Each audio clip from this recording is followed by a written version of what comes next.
Have you guys ever wondered how to do a manual regen on your Duramax diesel, Cummins, or even your Ford Super Duty? Well, there's a way you do it, but you have to buy something, unfortunately. Now, there's two ways that you can do the regeneration process on the Duramax diesel. I have a 2024 GMC CR 2500, and I'm going to show you guys how to do it. I do have the new Banks i-Pro. I do know as of right now, I don't think you can do it with the Ram 2025 trucks, but it's going to be available, I'm sure, soon. Ford, I'm sure you're able to do it. Just be sure to reach out to Banks and ask them. But this is something that you have available. Like if you live in a city like I do, like and you're not like right next to the highway, this just helps you to really get that DPF soot level low. That way you don't clog it up and have to take the truck into service and have them do it. So I have seen the regeneration process at dealerships being done. I've never done it at my house, so we'll see how loud it is, all that good stuff. It's probably gonna be loud though, I'm just gonna tell you right now. All right, so the first thing you're gonna do is you're gonna hit the arrow to the right, which takes you to the menu.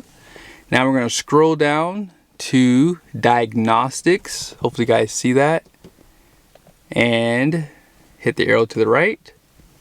Now, this is the Diagnostics tab. See if I can zoom in so you guys can see a little bit better right there. Perfect. Now you're going to scroll down to Vehicle, hit the arrow to the right, and you guys see it says Stationary Regen and then Mobile Regen. So we're going to do a stationary. I've never done a stationary. I have done it while I've been driving, which is mobile. And when you're towing a trailer, that's when you really want to do that. Now, obviously, your DPF, if it's over 50%, that's when it's probably necessary. Really, I would say probably over 70%, 80% is where you definitely want to try to do a manual regeneration process on the truck. Obviously, I like to do it when I'm coming home if I'm towing my trailer because I get worse fuel economy anyway. So getting another 2 or 3 mpg worse ain't gonna hurt me. But when I'm going out, you know, that's where I get my best fuel economy. So yeah, I'm climbing most of the time and I feel like I'm getting that exhaust a lot hotter. So let's go ahead and start it up. What I want to do, actually, hold on, one more thing. I want to show you guys. Now, here's my recommendation. I'm only doing this just to show you guys. I probably will never use the stationary unless your truck is really, really bad. That's the only time you're going to probably use this guy. But there's a lot of disclaimers, so you guys will see here. Park the vehicle outdoors and keep people, other vehicles, and combustible materials away from it. Do not leave vehicle unattended. Do not connect any shop exhaust hoses to the vehicle's tailpipe. It is imperative to open the hood and to keep the front of the vehicle in an open environment.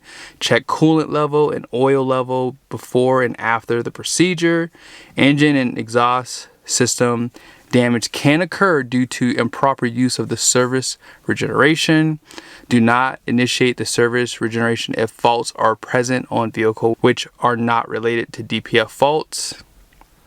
And yeah, liability. There's in other words, they're basically telling you you might not want to do this, but yes, it's available to you. Let's go ahead and check it out. Here's the manual regen. It is so loud! Holy smokes! It's insane!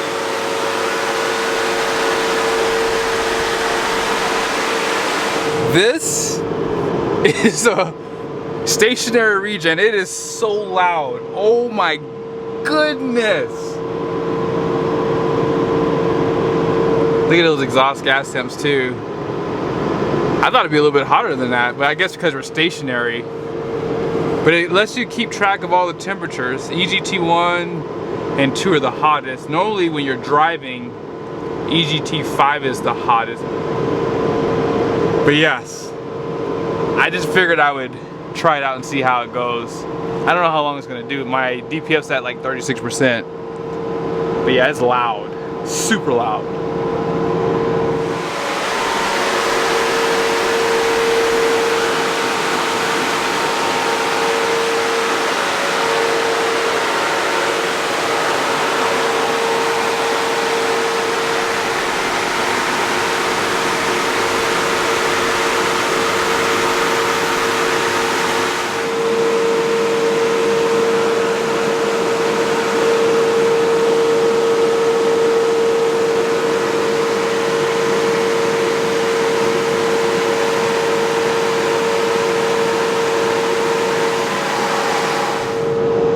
can't get a good reading on that side of the truck over there.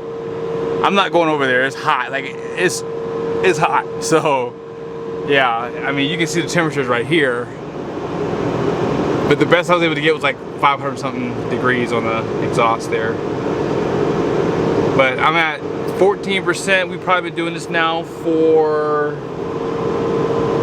10 minutes. My DPF wasn't bad. I was just trying to figure out if I could do a manual regen, and yeah, you can do it stationary, which is pretty cool. I don't think I would do this again. I just wanted to try it out and see.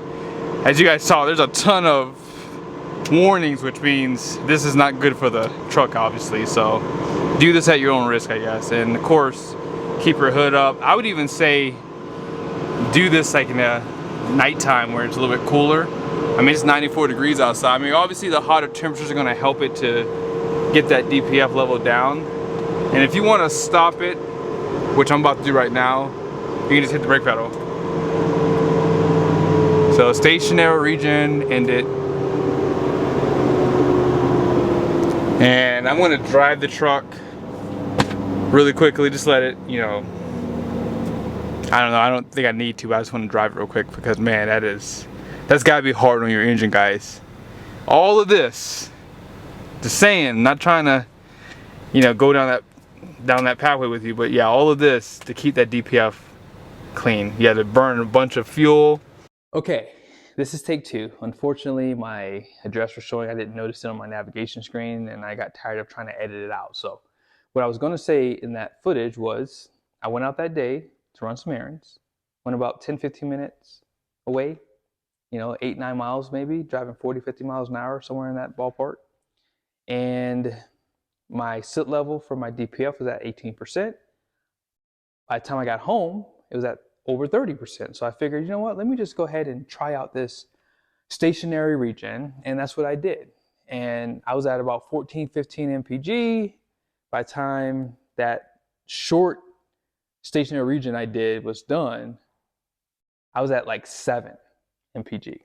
So you really take a hit using the stationary because you're not moving. But the other part of it is, even when you are moving, doing like a triggered one from the truck. So once it sees that that sit level is getting too high, it'll trigger a regen while you're driving, and you'll lose 4 to 5 mpg on the highway, and probably potentially more if you're driving in the city. So I don't know what else to say to you guys. I don't think I would necessarily use that stationary regen. Now, some guys, if you work out of your truck, right? If you're someone who probably has a cabin chassis, for example, and you're using your PTO, and you're doing that for hours and hours a day while your truck's just sitting there, you're probably going to have to use that stationary regen sometimes. That way that DPF doesn't get choked up to where you have to get it removed and cleaned, you know, manually, right?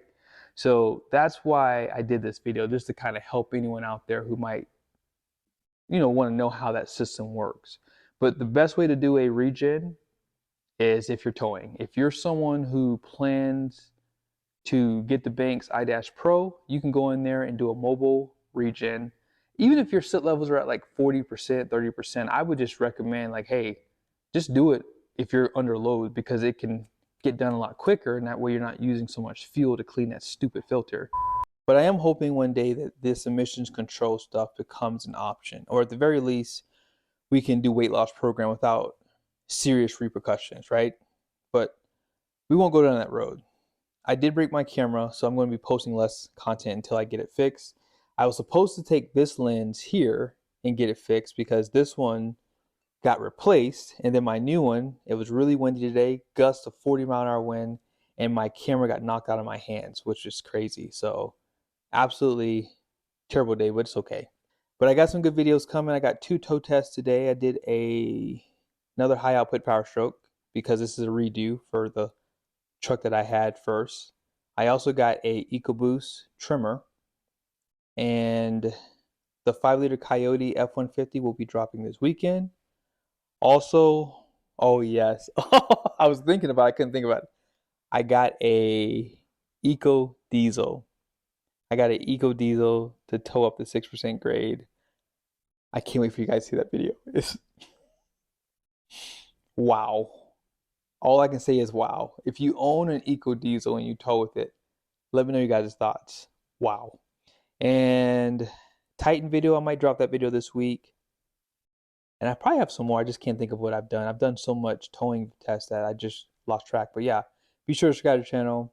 If you would like to get any Banks upgrades for your truck, I do have my promo code down below, still active. And even though they're running their summer promos, you're still able to use my additional discount too with that. I had a few friends reach out to me asking if they could still use it, and I figured just try it and see. And so far, they're still able to use it. So thank you guys for supporting the channel and for buying some of the Banks products, because I do get a small commission if someone buys something, but Banks does not pay me. Some of you guys have been saying, oh, Banks gotta be paying you, really gotta be paying. No, they don't pay me. I mean, they don't have to. I mean, Banks will be here after I'm gone. So yeah, be sure to subscribe to the channel, make sure the notifications are on. Peace.